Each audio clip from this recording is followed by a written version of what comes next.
I'm Andrew Kennedy. I was a platoon leader in Bronco Troop 114 CAV, but we were task orged to 520 Infantry. Basically, a troop from 114 CAV got swapped out with a company from 520, and we were generally with 520 the entire deployment. So that's kind of more of our home than 114, at least during the deployment. Led 22 soldiers in a scout striker platoon, basically. So I had 4 striker scout variant vehicles, which were a little different from the infantry vehicles. The infantry vehicles had 4 hatches on top, and they had like an automated um, gun on top, basically. It was like remote controlled. We did not have that. Our vehicles had 3 hatches on top, and our gunner had still a crew served weapon. It just wasn't remote. And then we also had this large, what we called an LRAS, which was just a like a huge thermal sight. They could zoom in, do grids. It was more used for scouting and basically the traditional cavalry mission. So we were a little different. Then we had a way less people than the infantry variants, right? They had maybe a platoon of like 40, maybe even more than 40 soldiers. I only had 22, basically. Um, but it was still pretty interesting for sure. Um, by myself, I'm just originally from Chicago. Outside. Well, once I graduated high school, I went directly into West Point. Graduated there in 2004, and I was actually sent to Fort Knox for some training on tanks, which I never got to use. Actually, never went on a tank after that. But then they sent me to Fort Lewis, Washington, where I took over the Stryker platoon, which I wanted the Strykers. They were kind of a new vehicle, much more advanced, and I definitely wanted that mission. I wanted cavalry, and got to the unit. My actual unit had almost just returned from their first deployment, so I had a full platoon of basically experienced combat veterans, and we had about a year or so just to train up for the future deployment that we knew was coming, which was amazing. I mean, I learned so much from them, just gearing up to it, and just as a platoon, we were able to train together for so long. It really did help during the deployment. Let's see. I think we deployed to Iraq in '06. I'm gonna say June '06. I just remember it being so hot once I got there. I mean, it was just absolutely. I think we landed in Kuwait around midnight. It was pitch black, and we got off the plane. Man, it felt like you were like in the exhaust of the jet, engine, right? Like it was just so hot. You're just like, what? This is gonna be a tough year. But eventually get used to it. Um, we first, let's see, we first deployed up to North Iraq. We were up in Tel Afar. The rest of 520 was in Mosul. We were in Tel Afar, which is just west of Mosul, maybe like an hour away, maybe a little more. Um, and it was kind of a small city, old city, a lot of tight streets. But the Iraqi army there was actually pretty good. It was Kurdish units, and you could trust the Kurds. Um, Maybe not 100%, but pretty close. They generally pretty good. I mean, they generally fought against Sunni and Shia. They kind of didn't like either of them. So you could generally trust them, and they, for the most part, had that city locked down. The people in my platoon who were there during the first deployment to Tel Afar, it was a lot different. It was a lot more firefights. But when we got there, there was almost like an Iraqi checkpoint every other block or so. The city would still come alive every now and then. There were still a few engagements. There was still a lot of IEDs that we found, much smaller than what we eventually get in Bakuba and Baghdad. So there was a lot of like escorting EOD out to a found IED and detonating it, coming back. A lot of just talking to the townsfolk. There was a couple of missions. In fact, I wouldn't mind talking about our first engagement because it was so different from all the engagements in Bakuba. Just the level of enemy was way different. Let's see. During this mission, so first of all, we actually stayed at this British fort that was built in like the 1800s or so, That's pretty maybe cool. 1800s. Yeah, it was actually a pretty historical building. Worked with some Iraqi army units there as well, but we were getting mortared every now and then. Mm. And you could do a little crater analysis on where the mortar lands to kind of see the direction it came from and actually the distance. Real general, but you can kind of get an idea. So we knew kind of where these mortars were coming from. So my platoon was just out there, kind of patrolling in that area, looking to see what we could find. Maybe they had something set up, or just something hunkered away that we could find. And we heard some gunshots in the distance, and we saw like an Iraqi convoy just booking it down the road. I'm like, well, let's see what's going on. Let's follow them. Mm-hmm. And they took them to this building. And they were in an engagement with this building. There was maybe a couple fighters within this building shooting at them. And they were shooting back. And the terrain here favored us. It was almost, at least in this area, it was just outside of the city. It was almost like the suburbs, is what I refer to it as. Yeah. They have kind of standalone buildings, homes, with plenty of space in between. So real easy to maneuver.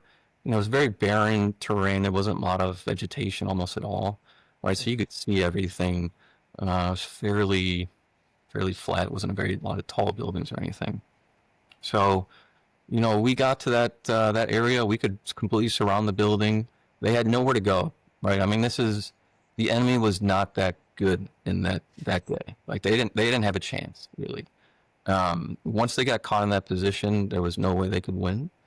I remember getting there and actually speaking to there was this colonel in the Iraqi army there, and he literally, I remember he took a grenade, and he literally just walked up to the building, strolled, didn't even run or jog. He just walked up and just tossed the grenade in this window, and then came back to me, and I'm like, "What are you doing, dude? Just back off, right?"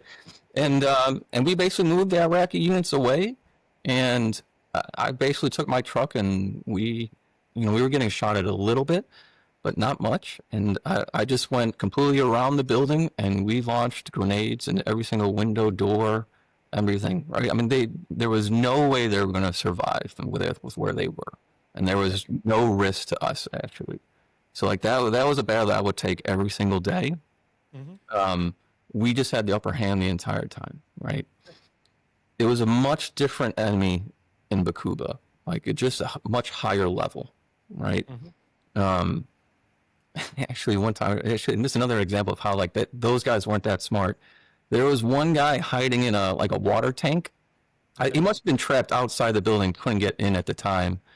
And like a big water tank, like I don't know, like a big propane or sewage tank kind of looking thing, metal. You could probably stick himself in there.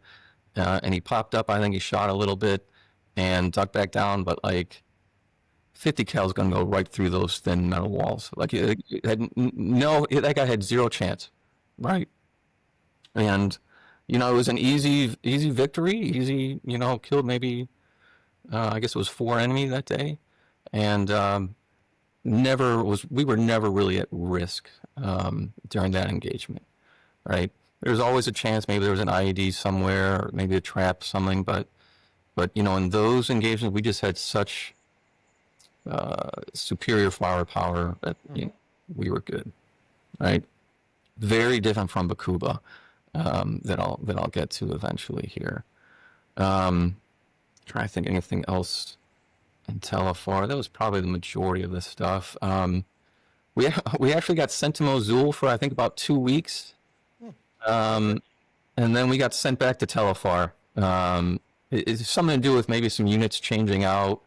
I don't know what it was, but it was one of those things where we picked up, moved, and then we got moved again in 2 weeks. But that really highlights the different mission set for, say, 520 yourself, being attached with 520 versus the more, I hate to say conventional, like, because everybody was conventional here, but the more conventional, hey, you're going to an AO, you operate there for 12 months or so. You guys were just kind of moving around. Always moving, and Yeah, we kind of moved all over that country, to tell you the truth. Um, that actually that brings up another mission that we did that was really unique. It was almost a real perfect cavalry mission, Okay. but we refer to it as the hinterlands. But we did like a week long screening in the desert where we just went from, I'm gonna say maybe like Baji, that kind of in the middle North Iraq, all the way west to the Syrian border, and like it was just pure desert. Yeah. We'd no ice, nothing being delivered. We living on the trucks, so hot.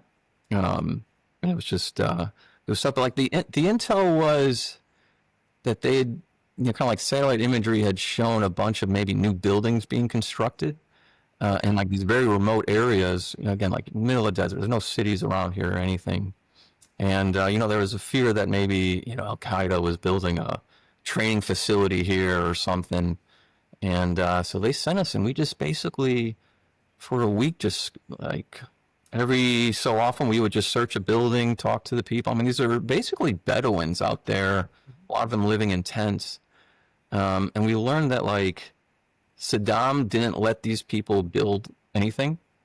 If they were to try to build anything, he would just bulldoze it. But after Saddam was overthrown, these people started building up some structures, some buildings, some homes. And that's what kind of popped up. But, we just did a lot of searching. We confiscated a bunch of weapons, like some of them real old, Yeah. from World War II and things. I was just about to ask you, did you find any of the Nazi, Yes. Nazi Mausers or whatever? Yes. But all Yeah. the original stamping. And, Yes, with the Nazi stamp and everything. Like, it's so crazy how all these weapons just end up there. Yeah, it's the Russian burp guns. I mean, yeah, you come across those on a regular basis, and you're like, man, this thing's from World War II. yeah, absolutely crazy. And for the most part, and like some of these people had just never even seen Americans, right? And this is '06. So, I mean, the war's been going on for years. But they were all pretty friendly. They were all pretty nice. I mean, some of them had a little more weapons than they were allowed, so we'd confiscate them. But we never really thought there was a threat. But it was kind of an interesting mission, just seeing how they lived out there, and even us just living out in the desert for a week or so, and then we ended up at the Syrian border, and there was like an Iraqi, I don't know, border patrol unit there, and I mean, just like a troop full of strikers just literally emerged from the desert, and we're like, hey, what's up, guys? Everything good? They were just like, where are you guys coming from? Yeah. But it was just another, like, I mean, we saw like herds of camels and everything. Like, it was just another part of Iraq that a lot of people never saw, and it was just so different from everything. I mean, you talk about the culture shock, but then also, I mean, that's a great bringing together, the big picture. I mean, you're talking about the big picture where satellites and other assets are picking up things, and now the boots on the ground gets the real scoop of, hey, these are just basically people that live in the desert their entire life, and now they have the opportunity to build a house, and they're just taking advantage of it. Yeah, it was pretty crazy. But yeah, that was just kind of a unique mission that we did. I think we returned from that, and I'm gonna say we went to Baghdad after that. I think around December we went to Baghdad. We stayed at Taji, which was just north of the city. A real huge base, actually. Like, people don't realize, but like, I mean, there was like bus routes. Like, we literally had to take a bus to go to the Chow Hall, and I mean, just a huge. I think it used to be an airport, I assume, or an Iraqi military base or something. But yes, an old Iraqi military depot. I had the privilege of being there 04 to 05, and nice. Yes, all the old ammo storage areas. And we made it into. I mean, there was LSA Anaconda, then there was Taji, but I mean, huge supply place, a lot of soldiers, a lot of activity. I mean, gigantic. Yeah, it's huge. But when we were there, we didn't own any battle space in Baghdad. Again, we were pretty unique. I don't know if we were like theater-wide strike force or like QRF, but we were generally used for like large neighborhood clearing operations. And it'd be the whole battalion, it'd be all 520, and we would just basically surround the neighborhood, search every building, secure everything, and then I think the plan was generally to like build a base or checkpoints at least to basically lock down it after we left, which I think had some success. Not in every neighborhood, but there was still large missions, huge missions, and they would last maybe 2-3 days, and then we would go back, refit, and then do it again.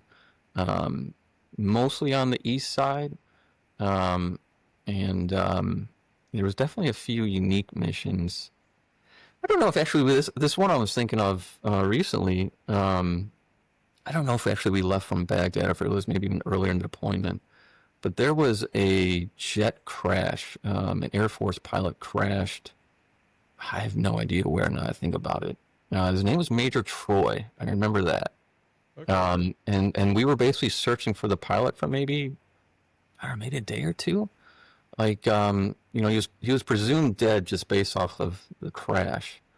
I can't remember what caused him to. I don't know if he was shot down, but I know he was in an engagement with the enemy, and maybe strafing, but ended up crashing. And God, we searched for him for a while, and it was just like trying to, you'd get a little bit of intelligence, you try to act on it. It'd be like, look for this type of truck, he was, seen. So every time we saw that type of truck, we were running them down, seeing what we got. But I don't think we were ever able to find them. But I saw an article not too long ago, maybe 5 years ago, that the pilot's remains were actually returned. So I think it was Al Qaeda actually had them, but then I don't know, somehow eventually the neighborhood got them and sent back the remains and the uniform and everything like that, which is pretty crazy. It must have been 10 years after the fact. But I think there was a deep buried, or maybe a pressure plate IED that did cause some losses looking for that guy. I just can't remember if it was in 520 or not.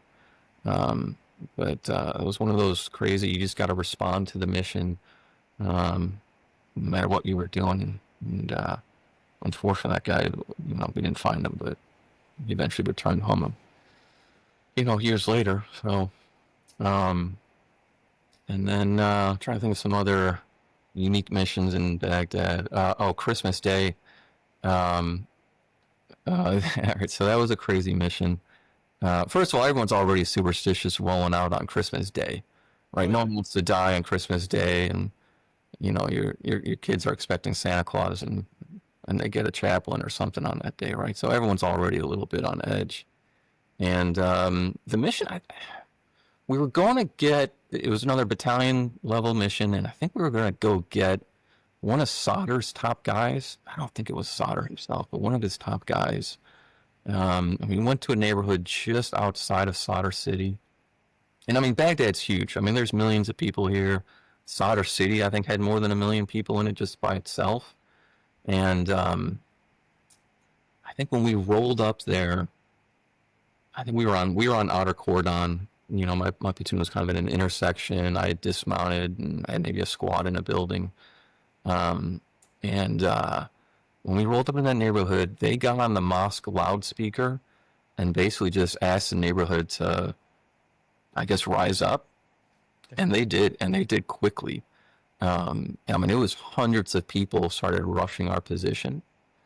We saw them from a distance. We were on the second floor, and we had to displace quickly. Otherwise, we would have been surrounded by a mob. And we displaced back to our trucks, and we had to keep these people at bay. And they were, throwing rocks at us, yelling at us. And, it's one of those things where you could throw rocks at us all you want. You're not going to damage the vehicle or anything. But, the fear is one of those rocks is going to be a grenade, right? So it's just one of those, worried times. And we used all of our non-lethal rounds. I mean, we're shooting them with rubber bullets. We had non-lethal shotgun rounds, non-lethal 203 grenades, and we ran out. I mean, we didn't have anything else to do. We started shooting smoke grenades. Actually, I remember one of my buddies, the guy in the hatch next to me, I told him to shoot smoke grenade from this 203, and into this crowd area, and man, I saw that hit this dude right in his knee. That was about to throw a rock at us, and I'm sure that guy had a limp, probably for the rest of his life. But I mean, it was a crazy mission. I think we actually had to withdraw. I don't think we ever even got the guy, but I'm not sure. I'm sure someone 520 would know. But leaving was tough. I mean, we literally had to fight through a crowd, and then we got lucky that day because first of all they were like burning tires, lining the streets, so you got smoke, you can't see anything, you don't know what these people are doing, you don't know if they're about to set up an ambush, and I think most of the units got through. We were one of the last ones to leave, I think, and one of our drivers just spotted an EFP right on the side of the street. That I don't know if like there was just, all of our systems were preventing it from going off, or they were just waiting for one of the last vehicles. But those EFPs are deadly. Those things would cause catastrophic, and they're not really IEDs. They're manufactured bombs, basically, and those things would just cut through anything. So we luckily spotted it, and we were able to detonate it with the EOD's support, and no one got hurt that day. We all made it back, but I mean, it was just another day when we were lucky, but just a crazy experience doing that. And that was along Route Predator, I think, if I remember right, which was like a black route in Baghdad that was almost famous for having IEDs and things. Hopefully, I got that right. I might have the routes wrong these days, to tell you the truth. It's been a while. But let's see. Yeah, another unique mission, which is again one of those things where you just got to respond. There was a helicopter crash. So we must have been on doing like one of those neighborhood clearing ops. I think my platoon was set up in an intersection, and a friendly convoy passed by us, and I think they were all Blackwater. They were all contractors. They weren't actually Americans, I don't think, or at least not U.S. military. And they had this little bird flying with them, and this helicopter was just flying like right above their vehicles, like building height, like real low to the ground. My gunner and I were like, man, that guy's going to get shot down. Like, you should not be flying that low here in Baghdad. And sure enough, 15 minutes later, we got the call, hey, look, a helicopter's crashed in the middle of Baghdad. And I think they released, it was maybe, because the big mission's still going on, but they released my platoon and then I think a platoon from, I'm going to say Battle Company, but I could be wrong, one of the infantry platoons. And we just had to book it to this area. We didn't exactly know where the crash was. We had to find it, and a lot of props to the infantry unit. I wish I knew that guy's name or which unit it was, but they got there quick. And I think what happened is they rolled up on the enemy was dragging the bodies from the helicopter on the middle of the street. And I think they were about to set up an ambush, but we just got there right at the right time. And this was in I have no idea where in Baghdad it was, but the street had very tall buildings on each side. Like, my memory might be playing tricks on me, but I'm going to say at least like 10-story tall buildings. Okay. And they basically, once we got there, we were set up on the street, and they started shooting at us from, like 8-9 stories up, right? And it's a narrow street, so like we couldn't even get our, crew serve weapons to elevate that high. So we're just firing back with rifles. And again, a lot of props to the infantry unit, because they basically went to the building on the other side of the street, which is also like a tall 10-story building or so, and they booked it up to the same level the enemy was shooting at us. So, like, we're shooting at them, they're shooting down at us. The infantry booked up, and they started shooting just basically across the street at the same level, same elevation. And they even shot like AT-4s. I mean, they smoked those guys. And like, again, man, it's tough to run up some stairs for, all your gear and everything, but they did that quick, and, they secured the site. The enemy either I mean, either they were either killed or they withdrew, and they were able to secure the crash site. And then I just, other units arrived and relieved us, and then we went back to the clearance operation. But yeah, that was another crazy mission. It's just again one of those things where you're doing something and then something's going to change and you just got to respond. Um, but yeah, that was an interesting one. Um, let's see, anything else in Baghdad?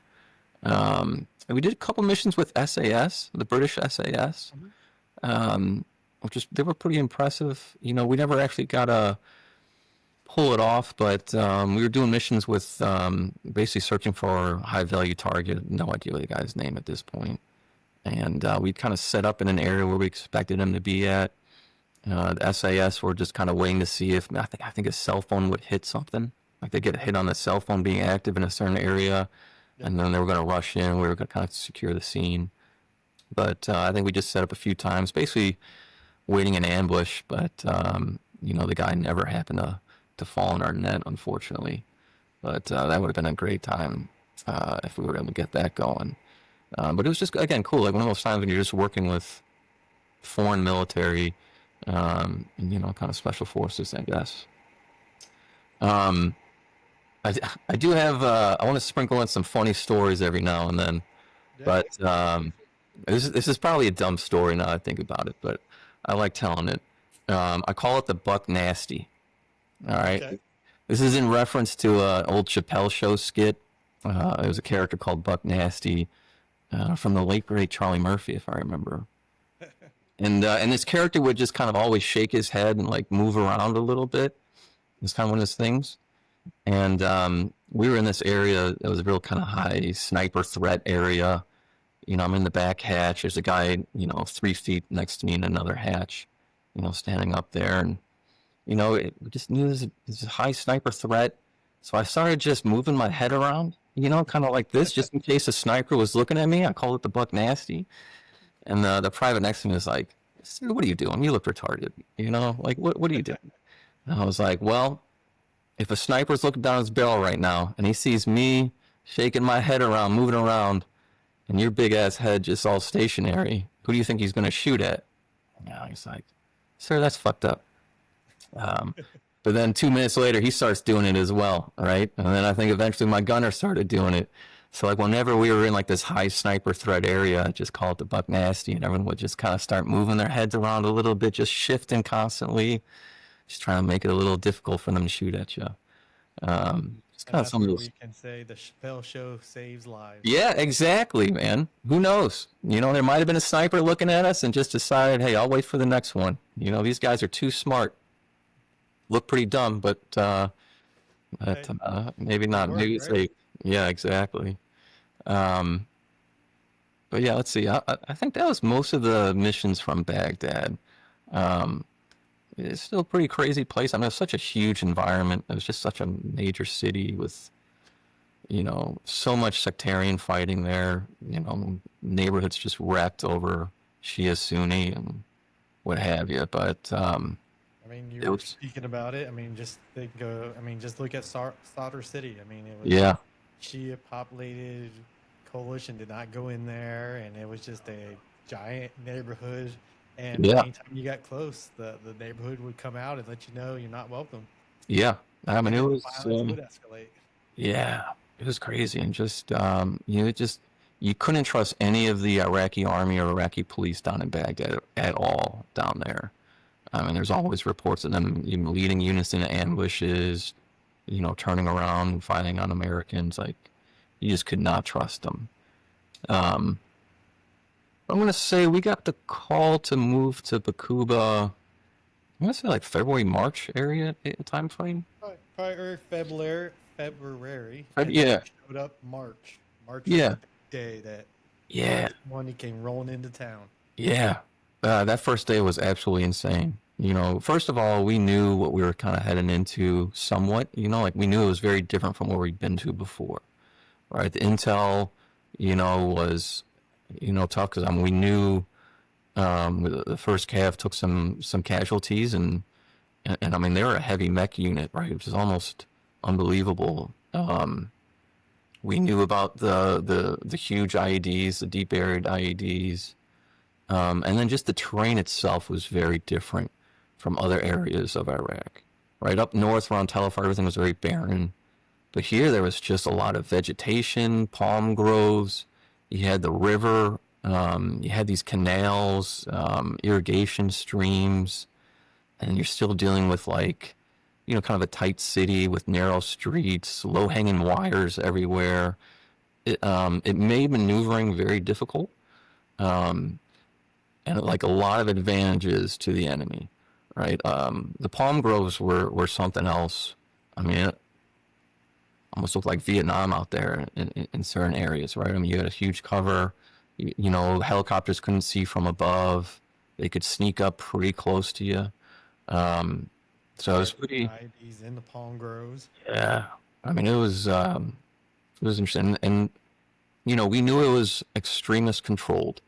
Right, that's where Zarqawi established the caliphate there, which was supposed to be like the capital of the future, Islamic Republic, I guess. I don't know what they were going to call themselves, but you just had all these Al Qaeda fighters. I assume probably just coming up from Baghdad as well, just from all of our kind of clearance and all the troop surge in Baghdad. They all rallied to this area, and I mean, they controlled everything. I mean, they were pretty brutal to the population as well. And we learned a little bit, but like they instituted Sharia law, strict Sharia law, and I think they even banned men from smoking, which is a big part of the culture there. So that was a huge change. I mean, women had to be completely covered. I mean, there was just a lot of weird kind of rules that they forcefully imposed it on that population. And then additionally, you had the sectarian violence because, the Shia Big Brother was not too far to the east. So you had constant supplies and other stuff coming in. So it was a tinderbox and the match was lit. Yeah. And, we had like some intel briefings and they were talking about, the enemy does a lot of complex ambushes where, there's an IED goes off and they follow up with automatic fire. They got mortar rounds zeroed in, RPGs. Like it was a smart enemy. Again, very different from our first engagement in Tel Afar. These guys were trained and they've been doing it for a while.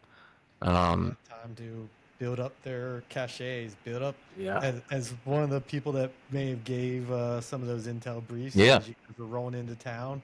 As you mentioned, when you're showing pictures of a tank split into two, it's like that's a lot of explosives strategically placed in the middle of a street, in the middle of a city. Yes. Yeah, absolutely insane what we were going into. And the very first day we rolled out, so Bronco troop was stationed down in Biarritz. It's a neighborhood come to the south along the river, a lot of palm groves there. And we stayed at the Biarritz Iraqi police station, which, if I remember right, had actually been overrun at one point.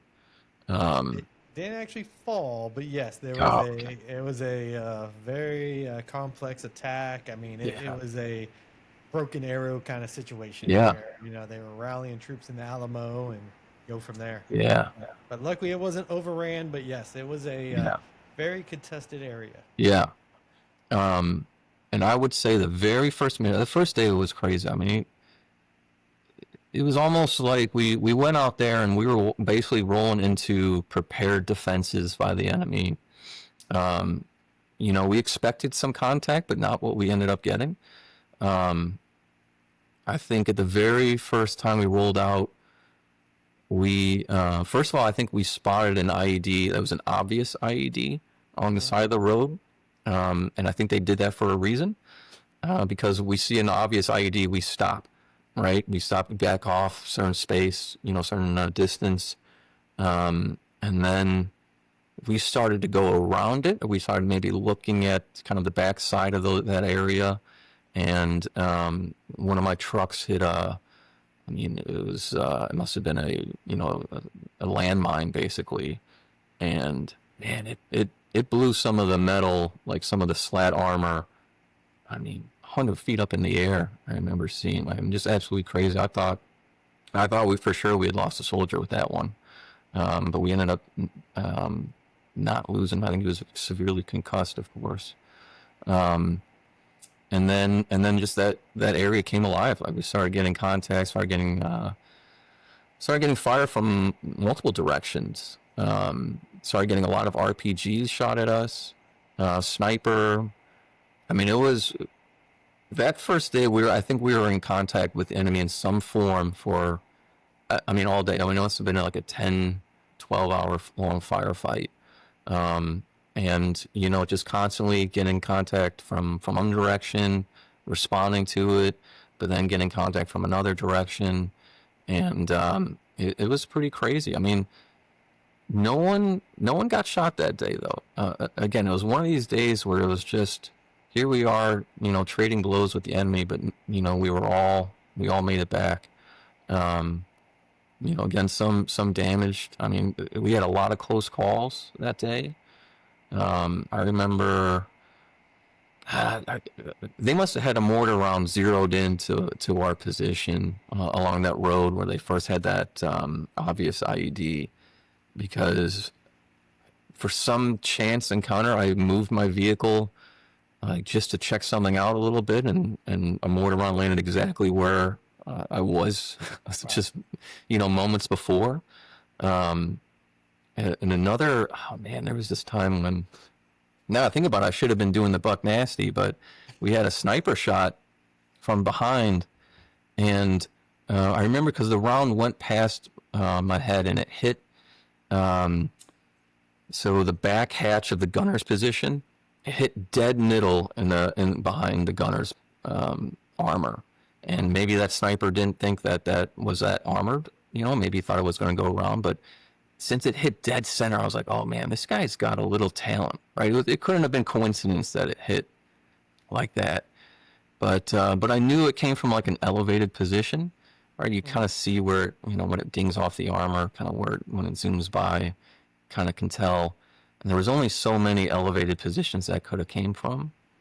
So, I got we had like a side mounted 240.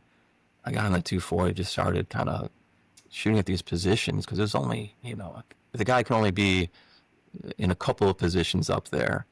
And, it was almost like a scene from a movie. Like, I'm firing, and there was this tall palm tree, and just like branches and leaves are falling down from it. And just, clearing this area. And the whole time I'm thinking, oh man, this sniper's just looking at my forehead right now. Right. But he never shot again. And, I think about that one a lot, because that sniper, he was aiming for the gunner, but he could have easily probably had a better shot almost at me or the guy on the hatch next to me. And he probably just didn't know about the strikers as much. He probably didn't know that was armored, and that the round wouldn't go through. But he obviously could have took out me or the guy next to me, but didn't, luckily. And God, we must have just been, again, like 10, 12 hours exchanging gunfire, bunch of RPGs. At one point, I'm going to say it was Red Platoon. If they ever see this, they'll probably correct me. But they plugged an RPG gunner, and but again, because of all like the canals and like the streams and rivers, you couldn't always maneuver. Yeah. And we didn't want to leave the RPG there for the enemy to get, but we couldn't get to it. So we just basically shot a bunch of grenades at it to destroy it. And man, that set off a secondary explosion, and just a piece of shrapnel just like zoomed right past my head. And I was like, man, I almost got killed by an unmanned RPG. Like just the matter of the amount of close calls. It was just crazy that day. But we eventually, I think we returned back to Fog Warhorse that day, refitted, and then went back at it the next day. And honestly, like just every day we were getting contact with the enemy. It was basically as soon as you left BIP, the Brits IP station, we would probably start getting pop shots at us or sniper fire within 5 minutes. And then it would probably be an attack after they maneuvered on us, within half an hour. And it was just like that almost every day for a week or so, I'm going to say.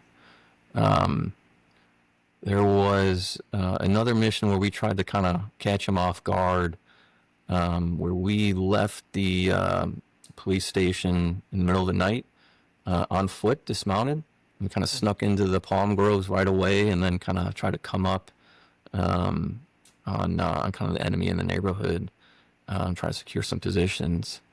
And my platoon, we hit an IED while we were dismounted. My point man must have triggered it, I guess, and it went off. And the guy survived, but he had a lot of lacerations to his face. It looked a lot worse than what it was.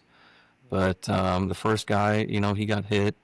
The guy second back was severely concussed, and then I was the third person, and the blast knocked me on my back, and blast was so big it actually opened up, or like it blew open like this courtyard door right next to me. And, everything's happened so fast that, I didn't realize the blast opened that door. I thought it was the enemy opening that door. And I just like, oh man, there's going to be a machine gun right there. And it's about to open up on me. And I knew I was dead, right? Like, I mean, not only am I going to die, but probably a few people in my platoon were about to get chewed up by this thing. And luckily there was no one there. It was just, an IED that they had positioned, a fairly small one, right? It wasn't a huge one, but enough to do some damage. And then we just kind of took the wounded back to a building right next to there, secured it, waited for some trucks to come. And then I remember, I think my medic and I escorted the two wounded to the medical vehicle. And on the way back, we started getting shot at too. And it was another time where just these rounds just hit next to me. Like I fell back. I literally fell back into my medic, which is a good place to fall back into if you think you've been shot. And I think he actually thought I was shot. He started checking me to see if I had bullet holes. But the rounds just passed, I guess, right by me. And God, we just booked it back to the vehicles, and that was it, I think, for that day. Enough other forces came in, and I don't think we got attacked again until later, at least that day. But that was just a day again of just all these close calls. And that soldier's, he's good. He survives. He got sent home early, but he's doing pretty good these days. But so as a I for sure thought when that IED went off that we, not only was I going to be killed, but I thought we were going to lose a bunch of others. But everyone survived. So as a platoon leader, you go from basically a dramatic increase of activity throughout your time in Iraq. So now you're really getting the daily action in Bakuba. How do you keep people motivated? How do you find that energy to not only, like you point out, your near misses, but how do you help everyone else with their traumas and keep going forward? I don't want to take any credit, to tell you the truth, because it was mostly all the NCOs. We had damn good NCOs in our unit. We were a real tight unit.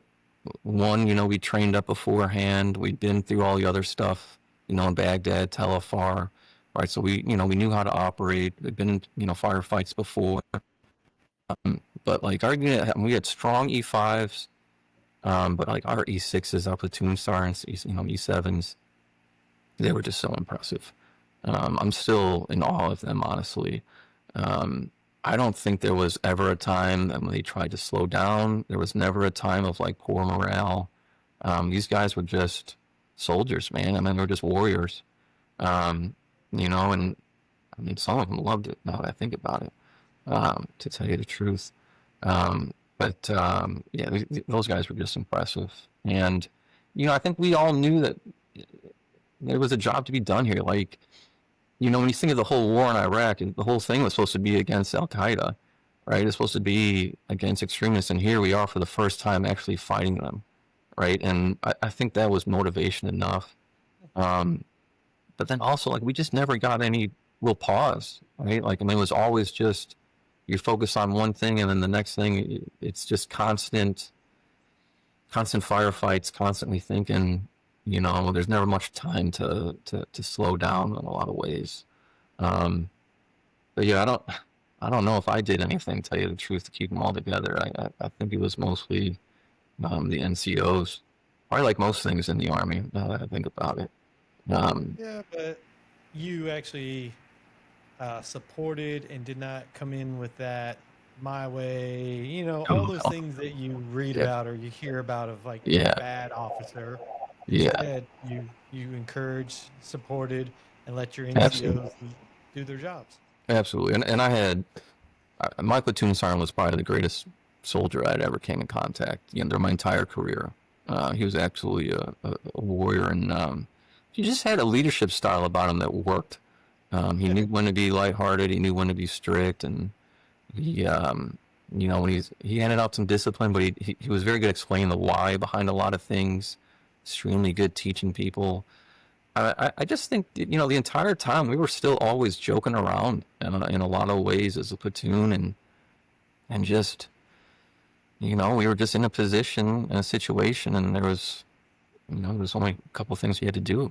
That was the only thing our focus on was just, each mission and staying alive. And, if we got a chance to hurt the enemy, we did. But a lot of times we don't even know if we hurt the enemy. Cause it was just, you'd exchange fire with one position, but, you never had a chance to go check that place out to see if there was a dead enemy in there or not, because you're already being fired on from another position, or it's just you couldn't maneuver there to check out. But yeah, it was a tough position, and after being even in Bakuba for a few months, we eventually, of course, got the call that our deployment was going to be extended. Right, like, we were supposed to be there for 12 months. That was coming up, and kind of knew it was coming.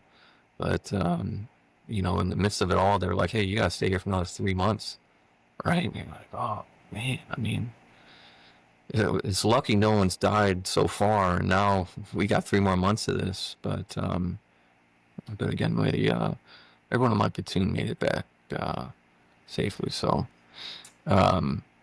But yeah, Bakuba was absolutely intense down there, and there was definitely a change eventually. There was a turning point, and actually, I was on leave during this. Okay. Yeah, I hate to say it, but I was the last person to go on leave. It's something you set up at the very start of the deployment. I left when it was just, again, contact every day. Every time we went in this neighborhood, we're fighting. And a couple of things happened when I was gone. I mean, they literally like won the war without me. So obviously I didn't do too much. It was all NCOs. But our unit basically picked up on, this was at night, and they picked up on basically like 4 or 5 enemies going into this building. And they were moving RPGs, weapons, and there was a guy literally posted in the window as like a guard, right? Which is, unusual to see. And they called in a JDAM from the Air Force, basically.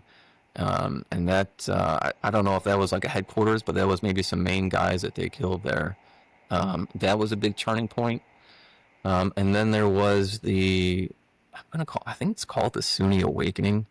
But it's basically like the Sunni population there who absolutely used to fight Americans, in Baghdad, maybe other areas there as well.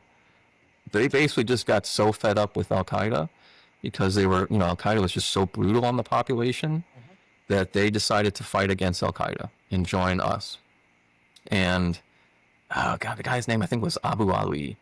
I mean, I think he literally came into BIP and was like, "Hey, we're going to fight them for the next few days. Don't do anything." right? Don't kill us as we're fighting them. And sure enough, I mean, it was just a couple of days of them literally fighting the enemy, right? And they knew where they were. They fought back. Um, and then basically after that, I came back on leave, and like I remember joining my forces down in a checkpoint area, and a guy came out, a young NCO came out to greet me. I was like, get the fuck back in the truck, man. I'm about to get shot out here, And he's like, oh no, it's fairly safe here now. I was like, what? And basically in that neighborhood, it was, in a lot of ways safe, because the whole population was on our side at that point. But then anything outside of that neighborhood was still under enemy control. Anything south of Barritz, a little to the east, and they could every now and then come into the area and attack. But it was literally night and day. And then we even cut off the road in the far south. I don't know if we just I think engineers dug a huge hole in the road so that the enemy couldn't kind of come into Barritz. Like we literally, kind of sealed it off. And then we just kind of set up some checkpoints. We would patrol the area. And then every now and then we would try to advance a little further south, a little further to the east, where there'd be some more, kind of enemy attacks. I remember, all right, I got a few missions to go through. First off, I remember being on this rooftop, and some of the missions are blending together. So I don't know if everything happened on this rooftop or this was multiple different missions. But first, I remember, just again scenes out of like a movie or a video game where we were engaging a position called in Apaches, and literally Apaches fired rockets over our position on its rooftop, hit the building, followed up with some of their, say, 30 millimeter, their gun, just right over us, right? I mean, it was just kind of a scene out of a movie you wouldn't expect. And those Apaches were so good, and we always had fire support. A lot of the way we hurt the enemy was through Apaches, and they were fantastic. But then this other moment on this rooftop is one of those times where I'm like, did that really just happen? But we were on this rooftop. We had maybe, actually, I think we were eating falafels.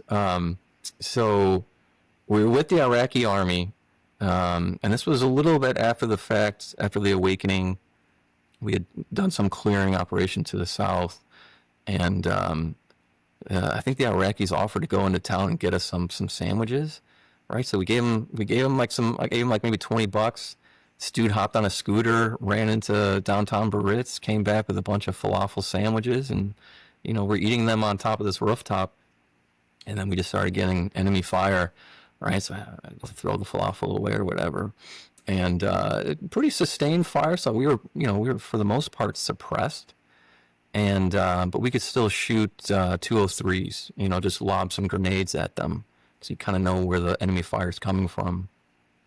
And my NCO is launching 203 grenades, and he I don't know, probably when he's reloading, he jammed his finger, and there was a small cut on his nail or something. Just he's like, fuck, right? But he keeps on going, and this Iraqi lieutenant, Lieutenant Hussein, I remember he was fairly good guy. We did some operations before, and he just sees this happening, and he's got this big old giggle on his face, this big old grin.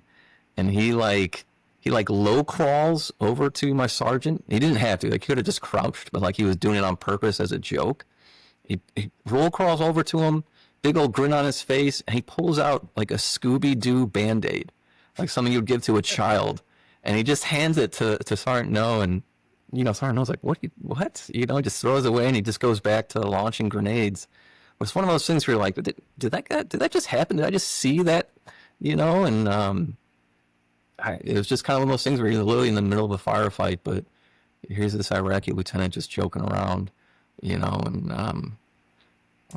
some of those things would happen every now and then. Just, did that really just happen? But we were eating falafel sandwiches up there. It was like DoorDash or Uber Eats before that was a thing. Trying to think some of the other missions. Uh, I don't know. Oh, of course, there was, after that awakening, after the civilian population took our side, again, like we were fairly safe in that neighborhood. But again, if we ever tried to encroach a little further south or a little further east, we'd hit the enemy. There's still plenty of enemy controlled territory. They did an air assault mission at one point. I think it was before Arrowhead Ripper, the big operation came through. But they helicoptered in a bunch of units from, I'm going to say, battle or attack company, and they caught a bunch of guys like sleeping. Like they did not expect that at all, which was a huge help. I think my unit didn't even come in on the helicopters. We were actually positioned on the east, and then we came in to support with our vehicles just to. I think we actually took out the prisoners. That's how we got the prisoners off the objective. They gave them to us. But that was a great operation. That was effective. Again, it's one of those things that the enemy wasn't expecting. And we brought the fight to them. And, I don't even think there was any gunfire. I think they were just able to sneak up on them and grab them. So that was a good deal. And then eventually Operation Arrowhead Ripper came in, where I think the rest of the brigade came up, and eventually took over the other half of Bakuba, right? So I should probably take a step back. There was old Bakuba, kind of in the east, to the east of the river, and then there was new Bakuba to the west. And I mean, we didn't have enough people to basically secure everything. So old Bakuba on the west was still enemy territory. Anything out there to the west was enemy. And that was the thing about the river, is also we were just getting shot at from the other side of the river, and we couldn't, maneuver over to them. Although every now and then I got to call in some fire missions. And since we couldn't maneuver, we just shot artillery at them. And I had a big old grin on my face after I called in artillery. I'll tell you, when you call in a fire mission and you hear the outbound go out and just know that there's that artillery just coming down on the enemy, and you can't help but smile. It was good times right there. But I got off track now. Arrowhead Ripper came in, and then we were able to take over the rest of Bakuba. Still plenty of firefights, still plenty of enemy contact, but making great progress basically. And that's probably.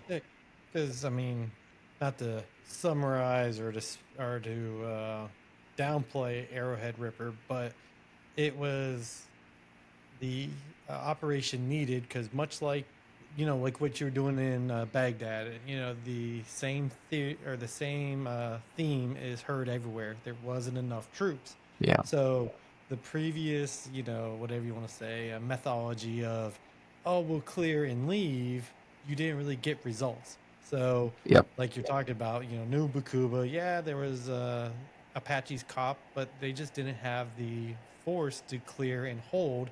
Yep. So now you bring in rest of the Striker Brigade, the entire city is able to hold, clear, and then hold again, where then the Sunni awakening and even the Shias, everyone just started to come out and say, okay, we want to do this for ourselves.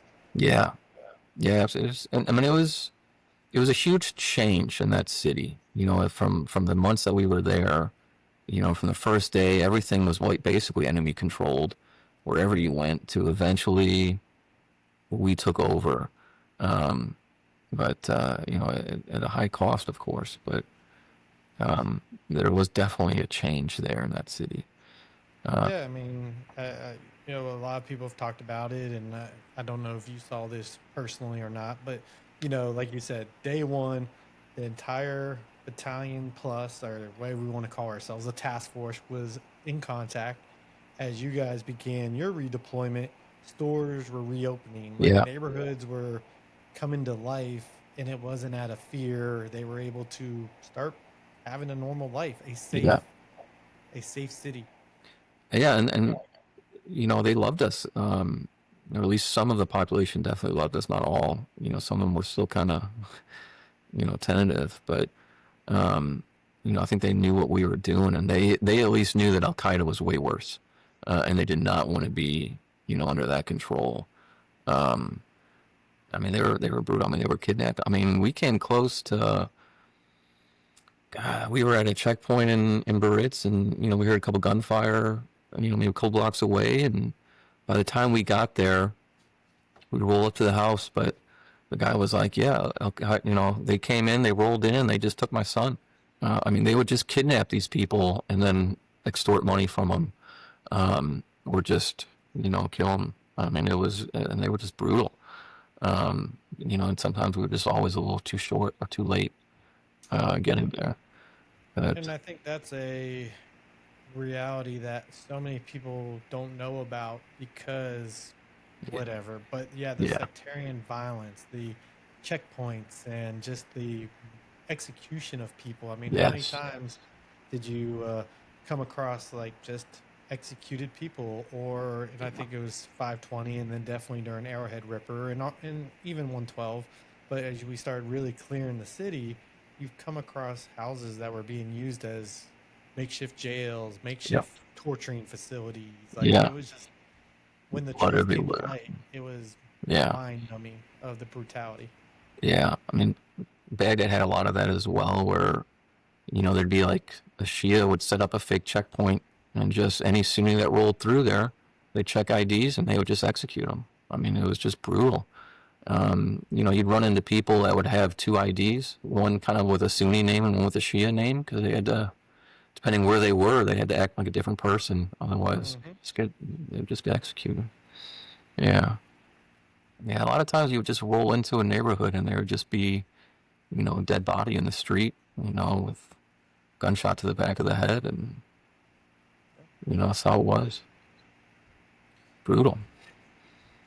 Yeah, but at least we saw some of the change as 520 and the entire Striker Brigade left. There was there was a, like you said, night and day difference. Yeah. And then you redeploy. I don't know. Did you go back to Iraq again, or was that your? No, I was just one and done for me. Okay. Just one 15-month deployment. I mean, I know guys and gone. It was just every other year they were back there. But no, that was enough for me. I decided to get out. I decided to get out after that. Too many close calls, used up all my luck, and I probably had some issues when I came back too. So, but yeah, I think I had another year and a half left with my my obligation, but then eventually got out. So, and that's a kind of a good segue of sure. How did your time in Bakuba, time in the Army, time in Bakuba, how did that affect the rest of your life? Yeah, it's a tough question. One, it's, it sounds cliche, but, it was the biggest honor of my life leading those guys in combat. Again, I talked about how impressive those NCOs were, those soldiers.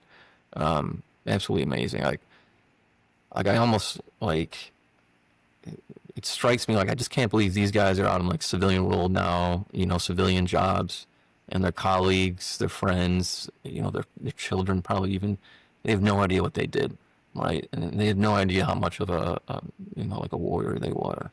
It just kind of blows my mind, but there's never, I can't do anything else in my life as exciting or as intense as what we did. So I struggled a little bit just trying to find purpose. I went back to school for a little bit and got in a corporate civilian job, but it's just not the same. It's leading civilians is much different from leading soldiers. Everyone has the same mission, everyone's on the same team, and I had some issues with it, and I had problems sleeping, and because of that, I used alcohol basically to fall asleep. I basically drank every day for about 10 years.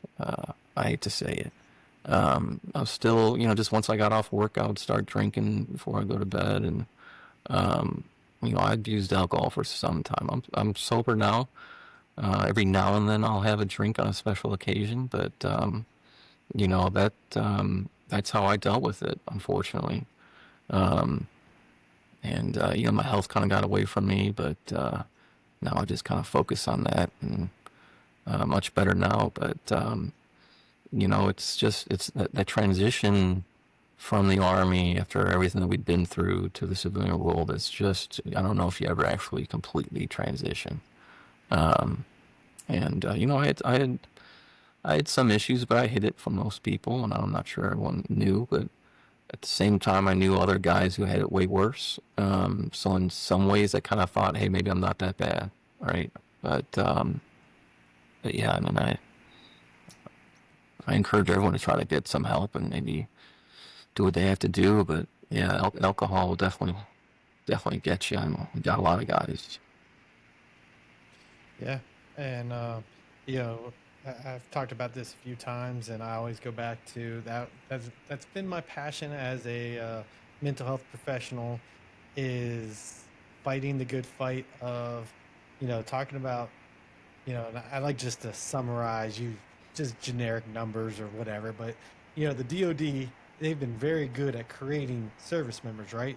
But you think about it, um, the Army, just very vaguely, let's just say, 20 20 months, to create a soldier. Yeah, But then when you go to get out, what do? A few months, yes, yeah, air yeah, quote, because you being an officer, so a lot of people, oh, officers get it even easier. You get that time. yeah, We don't. You don't. Yeah, but the Army, in a matter of, let's just really scale it down, a matter of weeks, does some required training, tell you what your benefits are, try to give you some resources to get you a job, and then they release you it, amongst the population and hope for the best. yeah. And there's just an isolation to it. Even just coming back from deployment, your units, your family. I mean, that's every day you're with them. If you're so close. And then once you get back, everyone just kind of scatters. Everyone goes to, a bunch of people leave, a bunch of people get promoted somewhere else, they go to other units, some reenlist and go somewhere else, and just, you lose that. And then when you leave the army completely, it's just completely on your own at that point. And the But, and the unit, the Army, it keeps going. yeah, yeah, There's a great story in the book, The Excommunicated Warrior, and this Marine uh, raider. He was talking about how he went from his out processing and what he thought it was going to be, and the realization that he went through the doors, it shut behind him, it's mag locked, and he couldn't even get back in if he wanted to. yeah, And the door is locked, and it was like, man, it's real. I am mm, no longer a part of the community. yeah, yeah. And it's tough. But, it's better than being in Bakuba at the same time. So, Yeah, this is true. But on the better side of things, like you said, it took you a little time. You got some yeah. help. You've worked through issues. You're doing much better now. What are you doing nowadays? So actually, yeah, I work for the federal government. Actually, Oh, there's a small agency runs the TSP, the Thrift Savings okay. Plan. So Yeah. I'm just a training manager for them, and just lead a small team and make sure everyone does their mandatory training and put on some workshops and what have you. But it's a good agency. It helps everyone in retirement. It's basically, people that don't know, it's just basically the 401k for active duty and federal government employees. We manage that, so it's been good. I have to say that they've been good to me, um, and I get to help people in retirement. So stop Yeah, getting, that's a win. I yeah, mean, absolutely, still serving after your time, and yeah, yeah. Not as you know, I don't do too much, but still, it's a good agency, and you know, it's good to still serve the federal government. Yeah. hey, so how I kind of like to wrap these things up is, I kind of turn over to you of any last thoughts, how, anything that may have missed out, or um, as I like to tell people, what do you want to leave people with about your experiences in Bakuba? Yeah, it's tough. When I think of the overall deployment, it was in a lot of ways the best times of my life, with a few of the worst days of my life sprinkled in there. Um, I kind of reiterate, like I'll never accomplish anything more than what we did there. Um, I'm actually very curious how Bakuba is today and how Baghdad is today. Um, you know, I know later on when we pulled out and ISIS swept down through a lot of the country, I wasn't sure if they got to Bakuba or not, or how far south, and I'm real curious how it is now because I hope it's doing good. But I'll tell you, no one in my platoon died, but we had plenty of people, that we lost, in the task force, in the troop, that I just don't think it was worth it in a lot of ways. If you were to ask me, would it be worth it up front if we were to lose all those guys for that city? I'd say no, right? But at the same time, at least there was something out of it.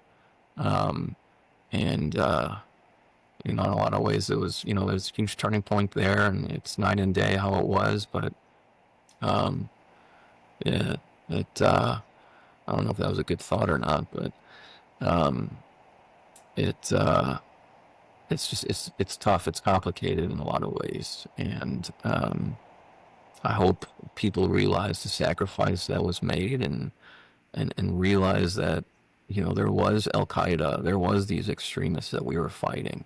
Right? It wasn't just Iraqi civilians that didn't like us being there. There were some evil people um, that needed to be killed. To tell you the truth, that needed to be engaged. Um, and I'm proud that we fought against them. And honestly, we went toe to toe, and I think we beat them. So, um, but it was tough, and still, it's again, I just want to reiterate just just how impressive some of those soldiers and some of those NCOs and those junior leaders were. I think about it still to this day. Absolutely, they were amazing, and man, I hope they're all doing good now. I still keep in touch with a bunch of them, but yeah, that's basically it, I guess. Yeah, I mean, we all struggle with that. I mean, the questioning, was anything we do worth it? So, Yeah, considering it was a very challenging, the human toll, the sacrifice, we all struggle with that some way, shape, or form. And all we can do is be authentic to ourselves, and it's okay to question. Now, something we are working on, a part of this wrap up of the Battle for Bakuba and the documentary, is showing Bakuba now being a yeah, thriving city, showing, getting a couple people. We've had a couple Iraqis reach out and say, "Hey, I'd love to get some videos. I'd love to talk and give our perspective and also show the city now." So hopefully that yeah, just, we're never going to get full closure. And, there's always going to be those nagging questions or those what ifs. But at least if we could show, hey, the city is still going, is gotten much better. It's a real city where people can live their life safely. That might just be enough to help a lot of people. yeah. I'm real curious how they are now. I would love to see that. Um, actually, I just got one story again that I just remembered. If you don't mind me sharing, Yeah, go um, for it. because there's an Iraqi kid that can walk in Bakuba because of us down in Baritz. On one mission, a lot of times I go with my medic, on the ground, and maybe lend some basic medical help to people. And they brought us this little kid who suffered a burn on the back of his knee, like a gruesome burn. And it was kind of like, if you think of the back of your knee, if it's pulled up, it was like both sides of your leg were healing together, so he couldn't strain it out. So the burn, kind of melded together, right? So he couldn't stretch it. And, my medic, I mean, he's probably the best medic I ever ran into, but he did like some quick little surgery basically with a scalpel. I think numbed it up a little bit. And, this kid couldn't strain his leg. And at the time we were done, he strained his leg and he could walk. And, if he never got medical help, that, his leg would have just stayed in that position and gotten worse. But, man, if there's a guy in Bakuba right now that can validate that story, that'll be an amazing thing. And I hope he's doing all right. Yeah, sorry, it was just one more thing I forgot there. One thing brought up. No, that's a great way to wrap things up. A great story. I'm glad you remembered that. And who knows? The power of the internet.